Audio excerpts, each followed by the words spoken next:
Hello, everyone. As folks are coming into the webinar from the waiting room, I just want to take a moment to say thank you for being here. We're going to get started in just 1 minute with some opening remarks and then turn our attention to some of our guest speakers. We're so delighted to have Ed Yong here with us today, Malkia Devich Cyril, as well as Stephen Thrasher, who's joining by video, and to mark this really important occasion.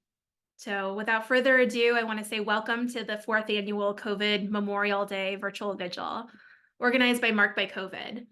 We're the nation's largest network of COVID grievers working for pandemic justice and remembrance. And for 4 years now, we have fostered a family of tens of thousands of COVID grievers dedicated to one simple mission: to value every life, regardless of disaster, ability, or zip code. And for folks who don't know, my name is Kristin Urquiza, and I co-founded Marked by COVID with Christine Keeves at the funeral of my own father, Mark. Mark Urquiza, Marked by COVID evokes my father's name and the pandemic's disproportionate impact on my community. We are each permanently marked. We cannot forget. And Mark died from COVID-19 on June 30th, 2020. Like so many others, his death was preventable. We knew that we could save lives if we could find the courage to share our story. So we did. In his obituary, we wrote, quote, "Mark's death is due to the carelessness of the politicians who continue to jeopardize the health of brown bodies," unquote, and announced a vigil at the Arizona State Capitol following his funeral. We informed the press, who joined us at the cemetery and State House. And the next morning, we were national news, in no small part because at that very moment, Arizona was ground zero for the unfolding crisis. When my dad first got sick, people were waiting for 14 plus hours in the summer sun for tests. When he died, death rates in my hometown were the highest in the world. Our initial demands were met.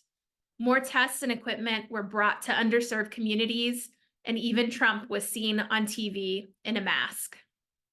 We decided to keep going. We started fundraising for others who could not afford their own obituaries. In August of 2020, we organized dozens of COVID-bereaved activists to hold vigils as part of a day of action and connected them with journalists to share their own stories. We pulled together activists and allies to commemorate a week of mourning in October 2020. And together we kept on fighting. And we kept on winning. As vaccines were rolled out, we brought attention to access barriers in Latino and Black neighborhoods, bringing members of Congress with us to accelerate pop-up vaccine clinics at carnicerias, barbershops, high school parking lots, and churches. We dispelled disinformation and helped get shots in arms. And during the Omicron surge, we worked with public health professionals at UC Davis and UNC Chapel Hill to pressure the White House COVID-19 response task force to start mailing tests and masks out to the public, a program that continues to this very day. We generated tens of thousands of letters to compel the White House to establish an Office of Long COVID Research and a Long COVID Advisory Committee that has representation from the most important experts, people living with long COVID, and their caretakers and advocates. And earlier this year, Senator Sanders held a much-needed hearing in the Senate on long COVID. We pressured the CDC to update its recommendations for indoor air quality to reduce viral particles. We helped pass legislation to provide trust funds for children orphaned by COVID, providing some much needed relief to these kids. And we convinced decision makers in more than 200 cities and 11 states to officially recognize COVID Memorial Day on the first Monday of March each year in perpetuity. And we've also championed federal legislation to codify this from coast to coast. We've built a matrix to document the thousands of COVID memorials created out of sheer love, devastation, and need. And last week, Representatives Greg Stanton and Senators Ed Markey and Elizabeth Warren called the White House to encourage President Biden to observe COVID Memorial Day with us. Now, these achievements didn't just happen. They occurred because people like you and me refused to give up and suffer in silence. We found the courage to demand better for ourselves, for our communities, and our country. And together we linked arms in solidarity, recognizing that each of us is moving a boulder. When academics and public health launched the People's CDC, we co-authored a report on equity with them and opened up our networks to provide necessary survey data. When ACT UP Philadelphia alums invited us to participate in a long COVID justice network, we said yes and introduced them to our White House contacts, volunteered to create their first petition, and validated their work to funders. When disability activists in San Francisco asked us to leverage our platform to protect masks in healthcare, we said yes. San Francisco is one of the only places left in the nation with these types of patient protections in place. And when Indigenous and Black leaders at COVID-19 Long Hauler Advocacy Project asked us to promote Long COVID Awareness Day on March 15th, we said, heck yes. Because given the enormity of COVID, we need a day for both victims and survivors. And I'm proudly wearing my Long COVID Awareness Day t-shirt today to this vigil. When Everytown's Gun Survivor Network coordinator sought help to start a COVID support group, we said yes and invited him to participate in the week of mourning. And our work became the blueprint for COVID survivors for change. And when global health experts and people working to prevent pandemics called asking for support and community validation, we said yes, because we know that data alone doesn't move hearts and minds to establish an international treaty on pandemics like data with a personal story does. Folks, when brought together, our boulders become a mountain that cannot be moved. Yes, we will experience setbacks along the way. The CDC may cave to political pressure and corporate interests. A beloved neighbor or loved one may grow ignorant to the latest science and change their behavior. And elections will come and go. And these setbacks hurt, and they are dangerous. But we must not let them distract us from bringing our boulders together. We must not allow them to make us think that our work is futile or that any one of us is expendable. Each boulder is critical in building this mountain. And since day one, we have been told that COVID isn't a big deal and that COVID is over. But you and I know that that is not the case. 1,181,607 counted deaths in the US alone, with more than 1,000 people still dying each and every week. 20 million survivors disabled with long COVID and other health complications. 350,000 children orphaned. COVID-19 remains a leading cause of death in the US, surpassed only by heart disease and cancer. This is unacceptable and far from over. Tonight, you will hear directly from people who have lost loved ones to COVID, as well as our guest speakers. And Mac, thank you so much for being here with us today. You'll also have the chance to light a candle to honor the people we lost and sit vigil in solidarity with one another, because our work is not done. In many ways, we are still just getting started. And to keep ourselves going, we must take the time to name our progress and remind one another of our purpose: to prevent unnecessary death and disability and demand public health systems that protect us all. Friends, we are in a crucial moment between remembering or forgetting, honoring or disposing, learning from or repeating past mistakes. And each and every one of us has the ability to make a difference. Solidarity comes in many forms: making a financial contribution to Marked by COVID, or hosting a fundraiser to help us bring our memorial to your community. Volunteering to use your policy writing skills to help us draft legislation, or sitting beside a childless parent and holding their hands as they weep. Solidarity is simply turning care into action. In the same way, we've turned our pain into purpose. And when we put aside personal glory on behalf of the team, the path from action to victory is simple. Keep our eye on this prize. Remember that together we are unmovable. Only together are we unbeatable. Now, I have little doubt that you won't find yourself in tears at one point or another tonight. And that makes sense to me, because like me, you care. You are here because you refuse to grow numb to the suffering that COVID causes and continues to cause us. And that makes each and every one of you a light in the darkness. So please shine bright, because we show each other the way. Thank you for being here with us today.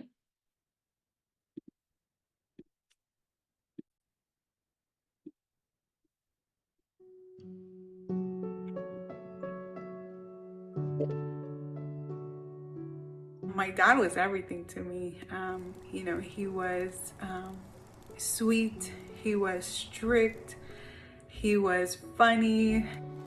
My father, he was the strongest man I ever knew. She was intrepid. She was fearless, and she traveled the world. She was highly opinionated. He was just a really kind man. He once bought me the book, Don't Sweat the Small Stuff, and that's really how he lived his life. So my mom was an immigrant who came into this country, who had big dreams for my future and my brothers.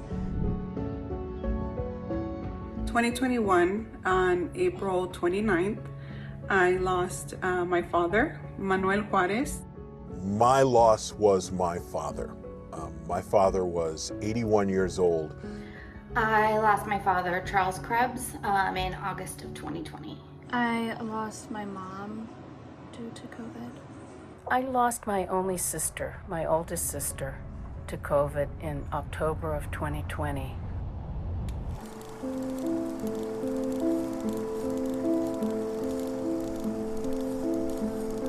Still, every once in a while, I think I miss calling him when things are going well, when things are going bad. It breaks my heart. We didn't have to go through this. Not all of us. This hurt people. This killed people. It is important to memorialize them because we as a country are so willing to forget. Still not ever had a memorial service for her, and it's been nearly 2 years. It is critical that we remember and we publicly memorialize these deaths. These huge numbers represent real people, our loved ones.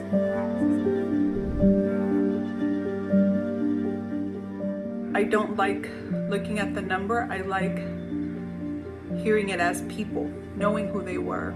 And that's why I started, researching organizations like Marked by COVID was the one that struck to me. And, we talk about them as people, not as numbers. Creating a Memorial Day will be a day that we can all come together and just remember, everyone that's been impacted. It's really important to remember, first of all, the people, because we cannot erase 1 million Americans, but mostly, there's so many other people across the world who's lost. We can't forget that. And having a National Memorial Day is a way for us to reach out to others who are going through the same thing and will be going through the same thing for many years, missing their loved ones. But it's a chance for all of us to come together and mourn communally in a safe place. It's, bigger than just us. It's, it's a memory, it's remembering, it's fighting for them. It's vitally important that we cannot just let this go without them being memorialized, noted for their passing, noted that this is an event the United States endured. My name is Tara.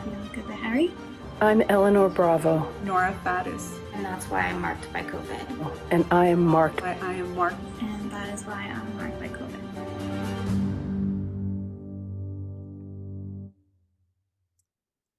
Hi, everyone. It's good to be with you to commemorate those whose lives have been affected by COVID-19. I want to thank everyone who volunteers with Marked by COVID for ensuring that we remember the loved ones we've lost and that we support those who continue to grieve for them. And I want to thank the essential workers who are still fighting on the front lines every day to protect their neighbors and their communities. COVID-19 took many lives. Over 1 million people died from COVID here in the United States, and millions more have lost family members, friends, loved ones, and neighbors. I know how it feels to lose someone you love to COVID, and so many Americans across the country know how that feels too. Our hearts hurt from everything and everyone that this pandemic has stolen from us. And that's why it is so important to have a day when we can come together as a community and remember the people we've lost and those who continue to be affected by the virus. It is also why I've introduced a resolution to create a National Memorial Day for COVID-19 victims and survivors on the first Monday of March, and I will continue to fight to pass it into law. The work that you do is so important, and I'm grateful to you for bringing us together as a community and as a nation, bringing us together to heal and to remember the lives we have lost through this pandemic. Thank you.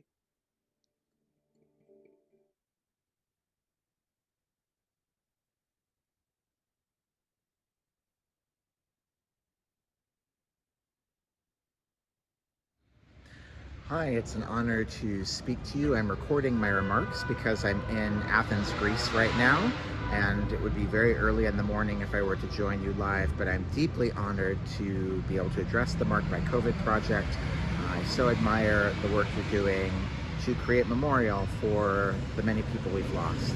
I'm actually speaking to you in front of the site of somebody I wrote about in my book, The Viral Underclass. His name was Zach Kostopoulos, and he was actually killed in the space right behind me. That's his image painted on the wall.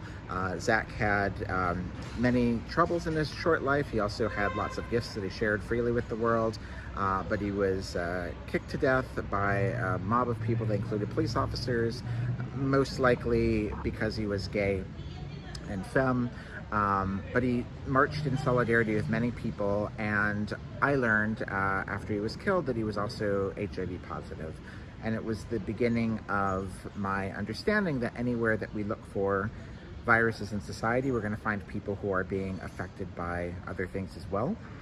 And that viruses have a lot to teach us about the things that people need to be able to lead long and fulfilling and safe and beautiful lives. But I actually mostly want to talk to you about somebody who lived briefly in my normal home, which is the city of Chicago, a little boy named Jean Carlos Martinez. He was a 5-year-old migrant, and he was living in a shelter run by the city of Chicago, and he died completely needlessly. He had a fever. His mother, I believe, was not allowed to take him out. These shelters, which I've done mutual aid work in other ones in the city of Chicago, are treated extremely like prisons and carceral spaces. And this little boy died. It has since come out, he had a high fever, but it's since come out that he had sepsis, and he had multiple viruses in his tiny little body, including SARS-CoV-2. He was living with coronavirus. And so I think of his death as a COVID death. Whether or not it was the only thing that killed him or it worked in constellation with other things that killed him, he died with COVID. And there was no need for that beautiful little boy to have died with COVID. There was no need for him to die of any other virus or to have died of a fever in a carceral space. The only reason he died is because as a society in the United States, we have not learned or taken hold of the lessons that COVID had to teach us. We know all the things that lead up to somebody becoming positive with COVID. We know what they need. We know that they do not need to be living in spaces with bad ventilation, with hordes and hordes of people put together into tight spaces, not treated like full human beings, but just treated like problems to be gotten out of the way. We know that this lack of ventilation, these closed spaces are going to make people sick with COVID. We know people that are in carceral settings are going to become sick with COVID and die of COVID.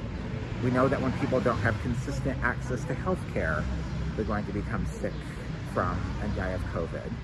We know that if you have to ask a guard whether or not you can take your 5-year-old child out to seek medical attention, that's the kind of person who's going to die of COVID. And so I know that for many of you, we have lost people. We have lost more than 1 million people in the United States. I've lost a number of people, as I also wrote about in my book. One of my closest editors, Ward Harkavy, was one of the first people I knew that died of COVID. An amazing trans activist named Lorena Borjas died of COVID. Her good friend, and she also lived with HIV, her good friend Cecilia Gentili also just recently died. And as we think about all the people we've lost and the pain and the mourning that we have around them, we must remember them and honor their memory and be true to the pain and the loss that we're feeling. But one of the things we can really do is to make sure that nobody else has to die that way, no one else has to mourn that way. And yet hundreds of people a day, thousands of people a week are still dying in the United States of this terrible virus. And so as we mourn, as we try to make a national day and national spaces and consistent ways to mourn with our feelings, we must remember people like Jean Carlos Martinez. He didn't need to die. There are ways that we could have kept him from dying. We need to keep fighting for ventilation. We need to keep fighting for vaccination. We need to keep fighting for paid sick time. Democrats or Republicans in office, we must keep the pressure on to create the kind of world that we need where no one has to die this way.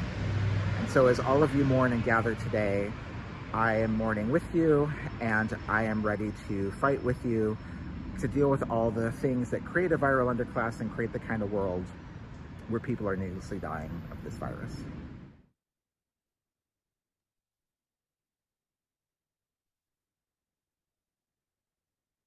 Well, thank you all for the opportunity to speak to you today. In 2018, I traveled to the Democratic Republic of Congo as part of my reporting for a piece on whether the US was ready for the next imminent pandemic. I went to a town called Kikwit, which was part of a record-breaking outbreak of Ebola in 1995. That was the outbreak that put Ebola on the map. I wanted to understand what preparedness actually means, and I found that a kind of institutional amnesia, a kind of laissez-faire attitude to the virus that had so recently ripped through the town, and a lack of resources. When I asked people about the lack of protective equipment for this threat that was, so recent in memory, people would laugh and say, Article 15. Article 15 is something of a Congolese catchphrase, and it refers to the fictional but universally recognized 15th article of the country's constitution, which is débrouillez-vous. It means figure it out for yourself. I heard it everywhere. It means no one is going to fix your problems, and certainly not the government. You must make do with what you've got. You've got to figure it out for yourself. That sounds perhaps too familiar to us, even for a country with far greater resources than Congo. We too suffer from the same institutional amnesia, the same psychological malaise. Almost 20 years ago, historians of medicine Elizabeth Fee and Theodore Brown lamented that the US had failed to sustain progress in any coherent manner in its capacity to handle infectious diseases. Public health experts always talk about the panic neglect cycle, where a crisis hits, tension and resources flow towards it, and then gradually those wane as the crisis abates, and societies are left in the same state of unpreparedness that they faced at the start of the crisis. Now, when I first heard about this cycle, I wrongly assumed that it was passive, that it just happens as a result of a crisis abating on its own. Instead, I now understand that the panic neglect cycle is constructed, that we are pushed towards the neglect phase in a very active way. The US has an almost entirely biomedical approach to what is fundamentally a social problem. Social dynamics affect who gets disproportionately hit by a new virus. It affects the fact that the same groups of marginalized people are disproportionately killed and infected by whichever novel pathogen we're talking about, whether it is HIV or pandemic flu or COVID. But instead of social solutions that would remedy these things like paid sick leave, better education, better access to medical care, we instead go for purely biomedical solutions, vaccines, drugs, and so on. The problem is that biomedical solutions and epidemics flow in different directions.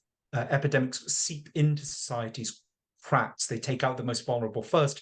Biomedical interventions rise upwards into its penthouses, going first and foremost to people access, knowledge, resources, education, and so on.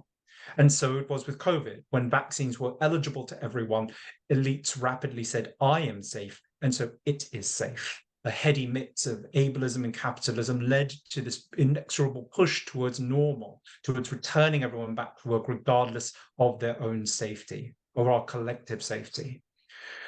The problem with this is that we ignore the pandemic's cumulative toll for long haulers who are still suffering from the virus's symptoms, immunocompromised people who still exist in a state of high risk, and grievers who are still mourning their loved ones. They become inconvenient obstacles in the path back towards normal. And all of this leaves us unprepared for future variants or future pandemics. We still don't have better paid sick leave, better ventilation, or any of the other measures that would actually curtail the next infection.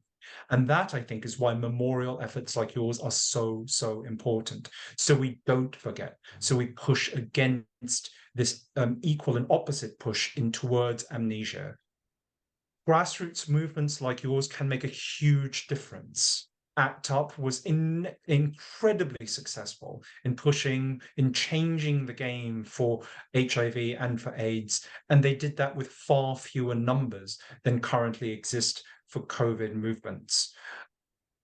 In Congo, I met the Kikwit Ebola Survivors Association, people who watched the 1995 outbreak wreck their families and their bodies, and who then had to deal with stigma and fear afterwards.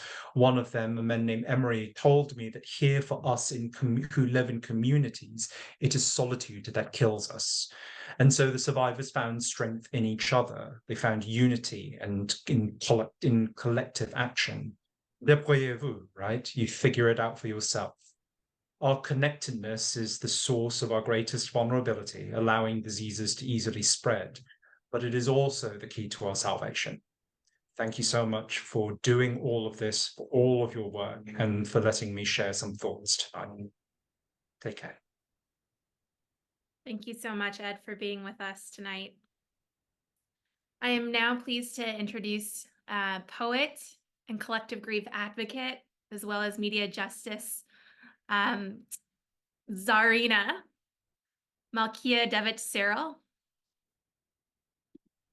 Thank you for having me. It's a real honor to be with you all this evening, especially in a world that does its best to keep us apart. I come to you tonight, as a Panther Cub, the adult child of founding members of the Black Panther Party in New York. Like many of you, I've lost people I love to illness. My mom died from sickle cell anemia when I was young. It's a fatal genetic blood disorder. My wife died from cancer 1 year before the pandemic began. Since 2016, I've lost 17 people I love to illness, including my very good friend Rahwa, who died from complications from COVID. Many of my friends lost their parents, their uncles or aunts, their siblings, and even their or from the broken healthcare system that was so overwhelmed by the pandemic, it couldn't even treat some of the primary other illnesses that people had. We survived together the deadliest year in recent history, 2020. We survived to remember that over 1 million dead in the US and more than 3 million dead globally in that year alone. We are the grievers. We're a multi-dimensional, multi-generational cohort of bereaved people. Our loss is communal. Our sorrow is congregational. Our grief is collective. And the fault for our losses lies at the highest levels of government and in the basest parts of our corporate-run economy. Despite that, there's very little official accountability to be had anywhere. Instead of truth and reconciliation that could redeem this nation, instead of the reparations required to acknowledge and attend to the disparate deaths of Black, Indigenous, Pacific Islander, and Latino communities when adjusted for age, and the consequences of these losses to housing and job security across race, geography, and across the political spectrum, instead of mitigating the threat to our mental health as we were forced by neoliberal bereavement policies, rising costs, and non-existent safety nets to repress our grief, to return immediately to productivity, instead of taking the time and space that we needed to navigate this extreme and traumatic experience of mass loss. Instead of taking care of us, the American government and private interests have done everything they can, everything possible to deny our losses and disenfranchise our grief. Instead of a path to healing, there's a rollback of mass mandates and increased demands for us to return to something they call normal. Worse even than that, we're faced with this growing disinformation arm of the conservative right wing, outright denying our losses, claiming that the death rates are exaggerated or that the virus itself is a hoax and our dead and our disabled are crisis actors, or that age, pre-existing conditions, or some other disease besides COVID is to blame for our losses. Now, we refuse to allow our grief to be disenfranchised, Ashe. Our grief will be something else besides a tool for our demise. Our grief will do something else rather than facilitate our dispossession. Now, that Arab Spring that began in 2009 helped inspire the Occupy movement that began in 2011. The Occupy movement helped inspire the Black Lives Matter movement in 2016. The Black Lives Matter movement helped inspire the Land Back movement. The Land Back movement and all of those fights have helped inspire the anti-war fight for ceasefire and an end to genocide. As we enter a presidential election cycle, as people who understand what it means to lose hundreds of thousands of people in just a matter of months, what will the movement to memorialize and heal from COVID inspire? We're the vulnerable witnesses, survivors of this man-made disaster who now have to serve and strategize and provide care under the conditions of profound loss. We have to do everything we can to resist alienation, to strengthen agency, to take action in the context of mass loss. And in order to do that, we have to first make the courageous decision to feel in the midst of all the shock and the anguish that we still experience, to turn and face and feel our losses, even as the powers that be demand that we reject and repress them. We say no. Instead of turning away, we're going to turn toward each other. We're going to sharpen our shared analysis so that we can understand we don't need to heal from the grief. The grief is the healing. The wound is the inequality. We know that loss has to be seen and felt. So when we embody loss, we give it a voice. And when we enfranchise loss, we give it a vote. It's time for the grievers to vote. They want us to think our grief is individual, some kind of individual time-bound experience of sorrow and anguish, but we know that it's much more than that. Grief is all the natural and necessary emotional and material ways we process loss. It's central to the evolution of the human spirit, and it includes the full range of emotions and the material reactions and responses undergone by the individual body, the collective body, and the body politic. We are the radical grievers, y'all. And we understand that when loss is structural and systemic, grief has to be transformative. We are the radical grievers, y'all. And we learn again and again and again that our losses are not only communal, but systemic. Our sorrow is congregational and our grief is collective. We are the radical grievers. And we know that relationship is the medicine for unattended grief. So be in relationship. Despite their best efforts to let loss disorganize and demoralize us, we are joyfully organized. By a radical grief, we process into resistance, resilience, and reconstruction. I wish tonight that I could return your loved ones to you as I wish you could return mine to me. But may I offer instead a grief that radicalizes, empowers, and transforms us rather than one that pathologizes us and leads us to cynicism and despair. We don't want grief gone. We want it enfranchised, and we want it embodied, and we want it accompanied, and we want it relational, and we want it radical, and we want it transformative. We want grief to empower and enliven a movement for guaranteed income and real health care, for real representation, for climate resilience, and for the kind of civil, media, and economic infrastructure that would prevent the mass losses of the COVID pandemic from happening ever again. I wish that I could return your loved ones to you as I wish you could return mine to me. But instead, I can walk with you on this path of the radical griever.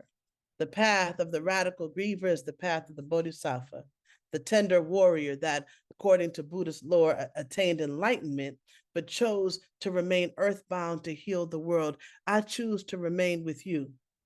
I hope you choose to remain with me. Tender warriors, may your grief be a catalyst to heal the old wounds and build a new world. For that new world, wherever there is a griever, that's where I will be. Thank you for having me. Thank you. Mac, thank you so much for being here with us today. I'd like you to take note of all the applause and hearts and love that are coming your way. We are indeed the radical grievers walking together on this path towards liberation. And I am so grateful for your solidarity, your support, and your friendship.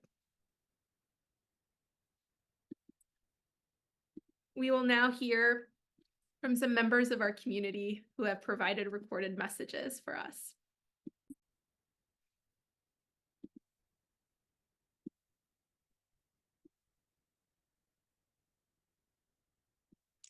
Thanks, Kristin. Thanks for allowing me to share about my family's experience with COVID-19. On February 22nd, 2021, my father, Carl Winston Jones of New Haven, Connecticut, was scheduled to get his first dose of the COVID-19 vaccine. Instead, on that day, he was actually admitted to Yale New Haven Hospital with COVID-19. About 2 weeks later, on March 8th, 2021, he passed away. That makes him one of the million Americans who have died because of this awful virus. And even in speaking about those who've died, we often don't even speak about those like my brother's mother-in-law. People have had COVID-19 who have survived, but now deal with the debilitating impacts of what we call long COVID, which has severely limited her ability to work and maintain what was previously a very active lifestyle. I believe that a large reason for the spread of the virus is not just misinformation and fear, but also a collective amnesia, because there really is no modern memory of pandemics of the past. According to the New York Times, save for a small plaque in Colorado and a memorial bench in Vermont, there are no memorials of the last deadly virus to decimate the United States the Spanish flu of 1918. And unless people's parents or grandparents told them stories, as did mine, there's no recollection of the fear of the polio in the 1950s and 60s and the possibility of end up getting trapped into an iron lung. And even as a member of Generation X myself, I find it somewhat amusing that younger millennials and members of Generation Z don't know anything about having chickenpox parties, because we managed to virtually eradicate chickenpox through vaccination by the time they had reached grade school. And so I say all of this to urge everyone to fight for the establishment of a national COVID memorial, both a day of remembrance as well as a physical memorial. Every year, our nation stops to remember the horrors of 9/11, and rightfully so. We host parades and wave flags for Memorial Day in May. However, the loss of life from COVID-19 eclipses the number of folks killed on September 11th. And we are on track to rival the number of US casualties from all of our wars combined. So I simply make the request that don't let my dad, don't let Kristin's dad, don't let any of our loved ones just be a nameless, faceless number. They deserve to be more than a footnote to history. And I think that regardless of a political affiliation, we can all agree that we should honor the memories of those we've lost. Thanks.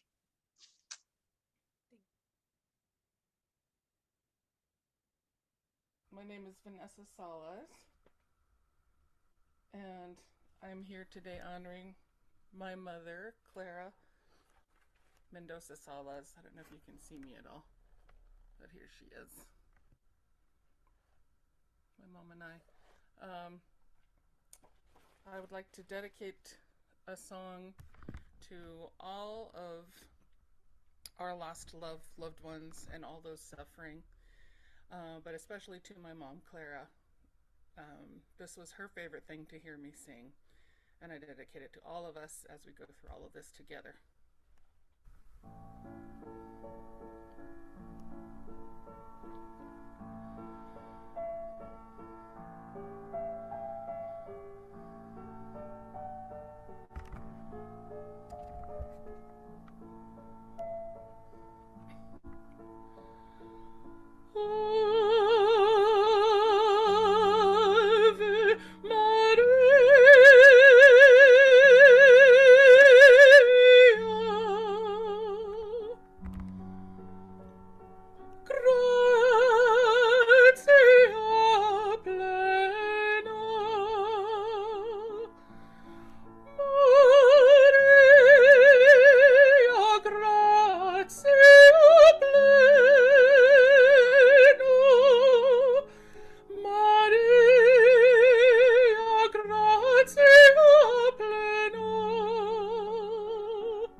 For so many months, I felt like if I were gonna touch this tree, like that I could push it over.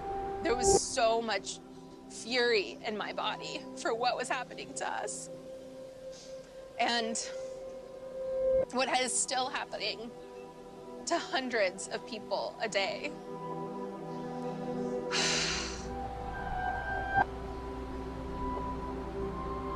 I often refer to myself as a high-functioning not okay. I'm in a place now where I can talk about things other than the loss of my loved one to COVID, the loss of my dad to COVID, but it's still there.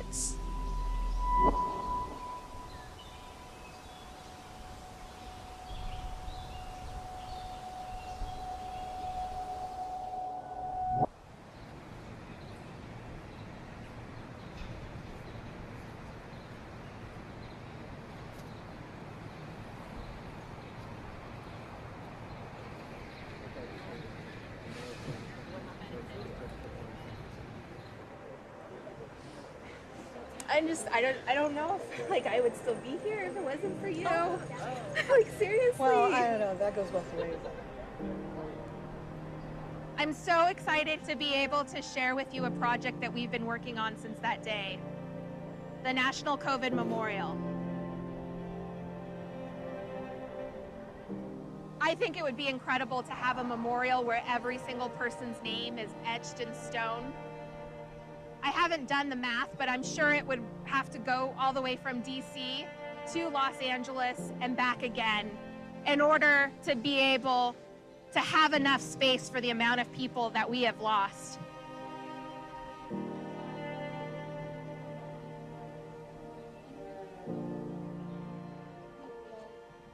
And so for the last 6 months, they have been working week by week with us to bring this augmented reality to life. And I just can't thank you enough for taking a risk on us, because what you have helped create will provide so much healing. Help us bring this to places across the country. Oh my God, it's beautiful.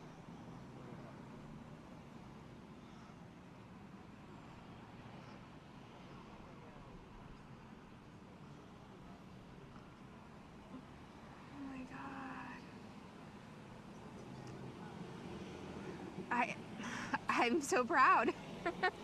Like, just like, oh my God, like I helped make this. Like oh my gosh.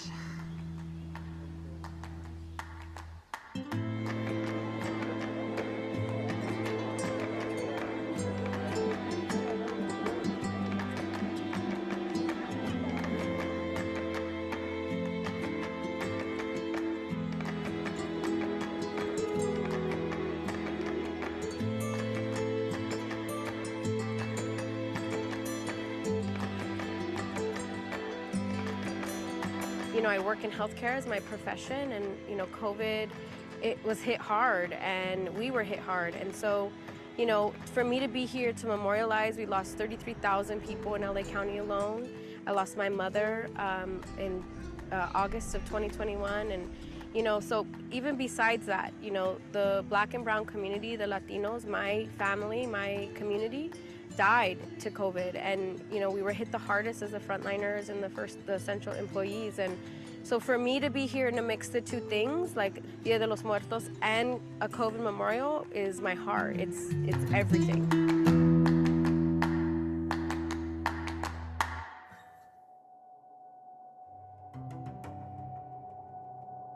Oh my God. It was just like, I miss you so much, and I'm so grateful you're here. I can't wait to see it. And then, Where's your daddy? Oh my God, there's so many people. I know. This is so pretty. Isn't that awesome?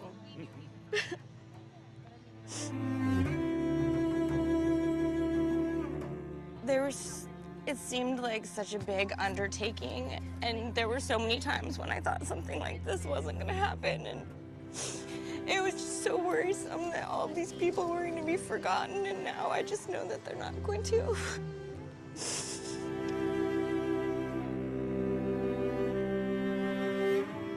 It's overwhelming to see how many faces are just spiraling up into the sky.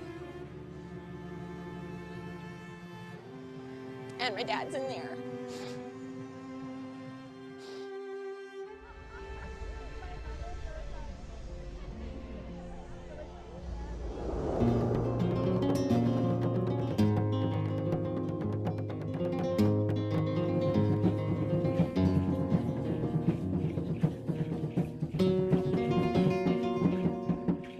That now, you know, that sadness and anger, there's also like another part of the project that's also cathartic and healing and releasing. So there's hopefully a kind of optimism or hope or love that's kind of flooded in. If somebody who lost a loved one comes here, they don't just feel the anger and the sadness, but they also feel the release and the fact that also that, you know, that their loved one's being attended to in a very beautiful way that's more than just symbolic. It's something that you can interact with physically.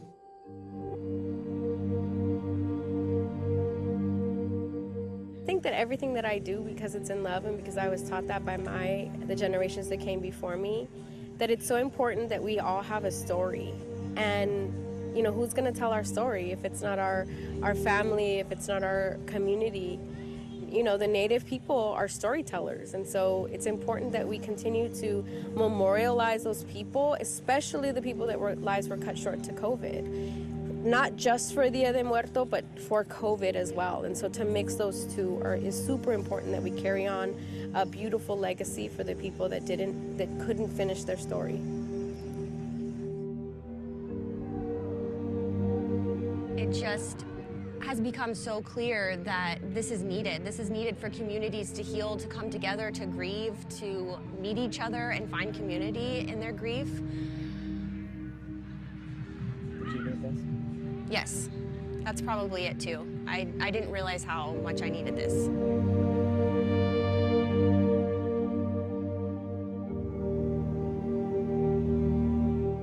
We don't get to see, when a lens goes live, the reaction and what it does to people when they interact with that lens.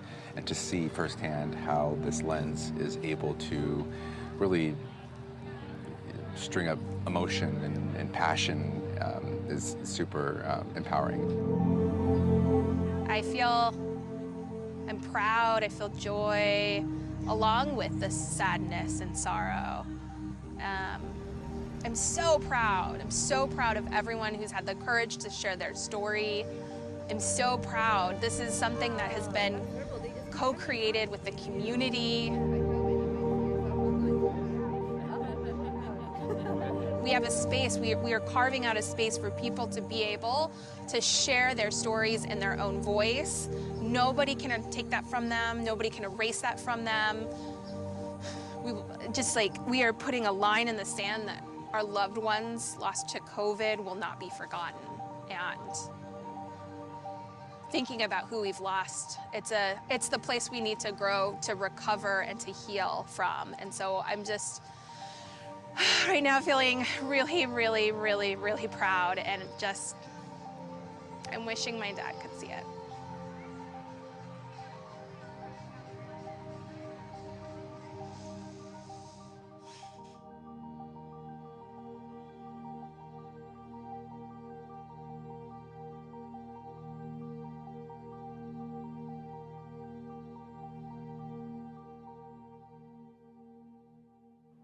You can preview the Marked by COVID lens by going to nationalcovidmemorial.com and click on Preview the AR Lens in the bottom right-hand corner next to the Donate button. What will then happen is that the AR lens will populate directly through your own device. If you touch on the screen, an individual remembrance will pop up. And right now we're seeing Keith Jacobs, husband of Marcy. If you'd like to look for a specific remembrance that's in this current version of the lens, go to the magnifying glass to the left-hand side and click on that. You can then scroll for an individual name. You'll see me right now scrolling to find my own dad's name, Mark Urquiza, and that individual remembrance will pop up. You can visit with as many folks in this current version of the lens. You can also record by pushing this button in the middle, and this will allow you to be able to save a video of what you're seeing, download it to your files, and share it on social media or with friends and family. This button on the bottom left-hand side is what you click in order to save the video. Then just go to your files. For me, that's photos, and voila. Make sure to tag at Marked by COVID if you post on social media so that we can share.